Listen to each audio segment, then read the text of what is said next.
वसुंधरा राजे ने कहा है कि मूक बधिर बालिकाओं के साथ हुए दुराचार को सरकार ने दबाने का प्रयास किया। 10 महीने तक मानवता को झकझोर देने वाली ऐसी दरिंदगीपूर्ण घटना को दबाए रखना और उस पर कार्रवाई नहीं करना सरकार के महिला सशक्तिकरण के दावों की पोल खोलने के लिए काफी है।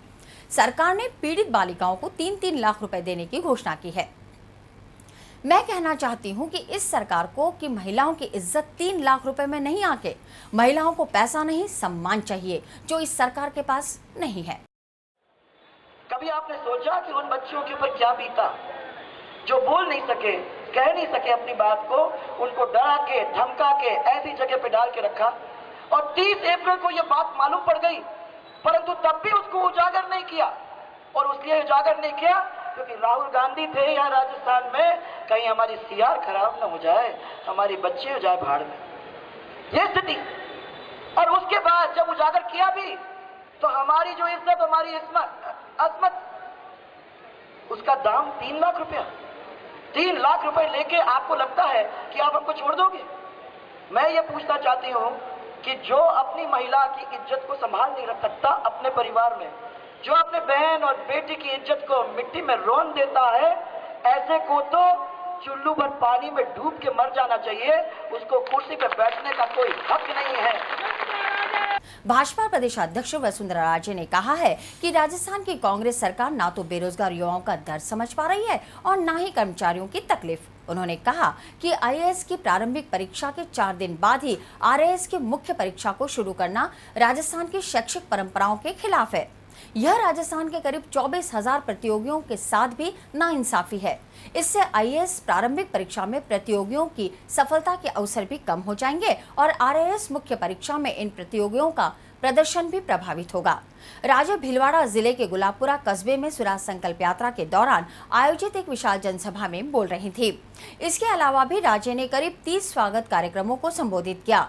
शाहपुरा भीलवाड़ा के बीच अरनिया घोड़ा, गणेशपुर चौराहा, नया सरसुंदा, रजियास, पनोतिया, अखड़, इटडिया, कोठिया, भदुओं की कोठड़ी, हुरडा, गुलाबपुरा, अगूचा, डाबला, बलरखा, उपरेड़ा, बनेड़ा, मांडल में लोगों ने राजे का पुष्प वर्षा कर स्वागत किया। कि हमारा युवा जो है उसको नौकरी नहीं मिलेगी, स्कूल में पढ़ नहीं सकता है। 8वीं के अंदर हमने षड्यंत्र करके तय कर लिया है कि किसी को एग्जाम पास करने की जरूरत नहीं है, तो हमें टीचर की जरूरत नहीं है, स्कूल की जरूरत नहीं है। भैया 9वीं में ही भर्ती कर दो, सबको 9वीं में भेज दो। और ये याद रखो, ये षड्यंत्र है, क्योंकि अगर हमारे बच्चे अच्छी तरह से पढ़ेंगे लिखेंगे नहीं तो कल को कंपटीशन में नहीं बैठ पाएंगे, कल को कंपटीशन में नहीं बैठेंगे तो दूसरे लोग आगे बढ़ जाएंगे और हमारे बच्चे वैसे के वैसे ही रह जाएंगे। ये संदेश देने के लिए जा रहे हैं, ये संदेश देने के लिए जा रहे हैं कि नौकरी हम नहीं दे सकते। क्या ये संदेश देने के लिए जा रहे हैं कि हमारा किसान मजबूती से नहीं खड़ा हो सकता? उसको हमने कहा है, वादा दिया है कि 1,50,000 रुपए हम बिना ऋण का, बिना ब्याज का कर्जा देने जा रहे हैं। पर यहाँ कोई भी ऐसा किसान है जिसको मिला वो कर्जा? जब मैंने पूछा तो सबने मेरे को यही कहा कि ना, किसी को नहीं मिला है। वहीं नेता प्रतिपक्ष गुलाबचंद कटारिया ने सभा को संबोधित करते हुए कहा कि मुख्यमंत्री अशोक गहलोत स्वराज संकल्प यात्रा में जुट रही भीड़ को देखकर घबरा रहे हैं।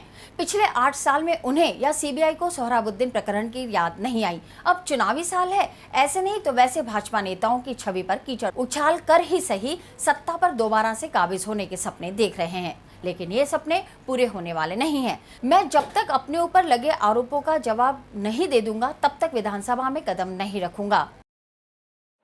आपने देखा होगा एक के बाद एक ये जो बॉर्डर बिका 25,000 बिका, ये बॉर्डर बिकने के बाद भी इसकी जांच हुई, जांच में लगा तुम्हें ये गलत बॉर्डर बिका, लेकिन उसका भी कोई फैसला नहीं हुआ। न बॉर्डर बिकता हो क्या फैसला होता है? भारत देवी का फैसला हुआ क्या? गुलाबचंद कटारिया का तो फैसला हो गया कि उसने मर्डर कर दिया। जो कभी चीटी नहीं मार सकता उसको आपने है ना इस तरह से षड्यंत्र करके ये लगा कि वसुंधरा जी के साथ बराबरी के मिल करके, और राजस्थान में जिस प्रकार का माहौल बन रहा है इस माहौल में विघ्न कैसे डाली जाए, और इसलिए बिना गुनाह के गुलाबचंद कटारिया को तुमने नोटिस दे करके बुला लिया। कोई बात नहीं, अगर मैं जनता के खातिर, ईमानदारी के खातिर जेल भी जाऊंगा ना तो मुझे कोई पश्चाताप नहीं होगा। मैं मुकाबला करना चाहता हूँ इस प्रकार की सारी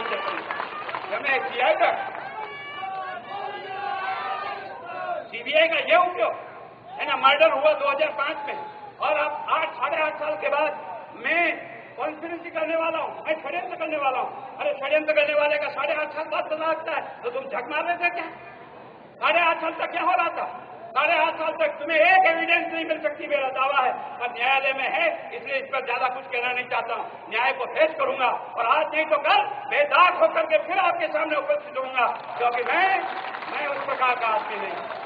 मैंने हमेशा सच को सच कहा है, लेकिन तुम्हें जहां भी तुम्हें अपनी सरकार दिल्ली की चलानी हो, कभी माया को डराता है, कभी मुलायम को डराता है, कभी ममता को डराता है, कभी तृणमूल को डराता है, कभी दक्षिण में आपने देखा होगा एक दूसरे को डरा करके कब्जे कर रखा है। अरे हिले तो तुम्हें ये सीबीआई, अरे गुलाब चंद कटारिया उस मिट्टी का बना है, संघ की मट्टी ने मुझे तैयार किया घुटने फुड़ाकर, जिसने मुझे राष्ट्रभक्ति का संदेश दिया है, और मुझे गर्व है उस संस्था ने मुझे पाल कर बड़ा किया है।